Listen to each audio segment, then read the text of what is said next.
আসন্ন বাজেট নিয়ে এনটিভি অনলাইনের বিশেষ আয়োজনে সকলকে স্বাগত। আপনাদের সাথে রয়েছি আমি এম এ হান্নান।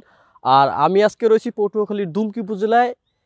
বাজেট নিয়ে এই দুমকি উপজেলার বিভিন্ন শ্রেণী পেশার মানুষের সাথে আমরা কথা বলবো। আমরা জানবো এই উপজেলার মানুষের আসন্ন বাজেট নিয়ে তাদের প্রত্যাশা কী, তাদের ভাবনা কী। আসলে বাজেট তো আমরা প্রকৃত যে বাজেট, সে বাজেট বাংলাদেশের মানুষ খুব কম পায়। আসলে বাজেট এবং বাজেট নিয়েও কিন্তু অনেকে বোঝেও না। বাজেট খুব একটা ব্যাপক জিনিস এবং এটা অনেক সময় শুভঙ্করের ফাঁকির বাজেট আমরা দেখেছি, যে কাগজে কলমে এক, আসলে কাজে আর এক। তো সেই শুভঙ্করের ফাঁকি এবং বাজেট দেখেছি, এবং বাজেট দেখেছি যে যারা বিত্তশালী তারা আরও কীভাবে বিত্তশালী করা যায়, আর গরিব কীভাবে আরও তার গরিব হাল আরও তার দুর্দশাগ্রস্ত হয়, সেগুলো আমরা দেখেছি। তা আমরা এইবারের বাজেট প্রত্যাশা করি গণমুখী বাজেট। যে কথা আপনি বলছেন সেটাই, যে গণমুখী বাজেট আমরা করি। আর গণমুখী বাজেটটা কি? গণমুখী তো গণ মানে জনগণ, সকল জনগণ যেই বাজেটের উপকৃত হবে, বাজেটের তার অবস্থান থাকবে, সেইটা হলো গণমুখী বাজেট। তো আমরা এই অন্তর্বর্তীকালীন সরকার, আমাদের একটি সবচাইতে ভালো দিক হলো যে আমাদের ডক্টর ইউনূস, এক নোবেল বিজয়ী ডক্টর ইউনূস, যিনি সারা বিশ্বব্যাপী এই অর্থনীতি নিয়ে কাজ করেন, তার মতো একটি লোক আমাদের উপদেষ্টা।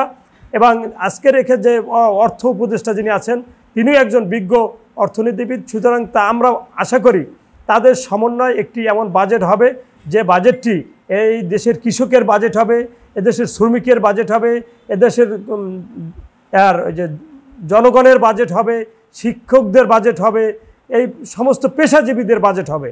এই বাজেটটা যেন সকলের হয়, সেই রকম একটি বাজেট আমরা আশা করি। এবং বিশেষ করে শিক্ষা এবং স্বাস্থ্য, আমি আমার যে ব্যক্তিগত আমার একটা চিন্তা, যে শিক্ষা এবং স্বাস্থ্য খাতে, এই দুইটা খাতকে যদি আমরা একটি সুন্দর এবং সুশৃঙ্খল খাতে নিয়ে আসতে পারি, তাহলে আমাদের জাতিগতভাবে আমরা অনেক এগিয়ে যেতে পারবো।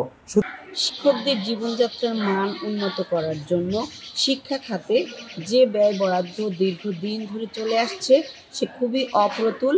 এই অপ্রতুলতার থেকে উত্তরণ অতি সন্নিকটেই আমরা কামনা করি, যে এর জন্য শিক্ষা খাতে ব্যয় বরাদ্দ বাড়াতে হবে, যাতে করে আমাদের আগামীর স্বপ্নকে আমরা বাস্তবায়ন ঘটাতে পারি।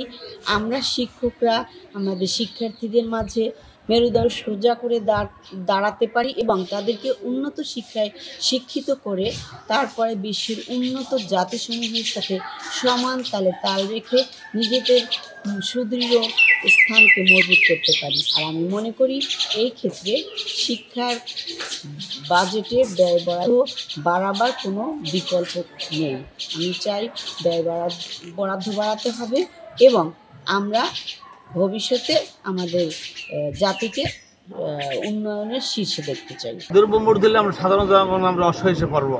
আরেকটা কথা বলে যে ব্যাংক ঋণ আমরা লোন লই, আগে ছিল 9%, এখন আমরা 14% আমাদের ইন্টারেস্ট দিতে হয়। এইটা কমানোর জন্য আমি মাননীয় প্রধান উপদেষ্টার কাছে আকুল আবেদন জানাচ্ছি, এটা কমায়, তাহলে আমাদের নিশ্চয়ই শেষ হয়ে যাব। খুব মন্দা ব্যবসায় বর্তমানে, খুব মন্দা, ঈদের পর থেকে খুবই মন্দা। এই খুব কষ্ট হইতেছে। এখন আমরা ব্যাংক লোন দিয়া ব্যবসা বাণিজ্য করি, তারপরে এখন ইন্টারেস্ট দেওয়া লাগে 9%, 14% দেওয়া লাগে, নানান সমস্যার মধ্যে আমরা আছি জর্জরিত। তারা যেরকমটা জানিয়েছেন, আসন্ন যে বাজেট হবে সেই বাজেটটির জন্য হয় গণমুখী, সেই বাজেটটির জন্য হয় গণবান্ধব। বর্তমান যে সরকার রয়েছে তার কাছে এই এলাকার মানুষের প্রত্যাশা আসন্ন বাজেটটি যেন সাধারণ মানুষের বাজেট হয়ে ওঠে।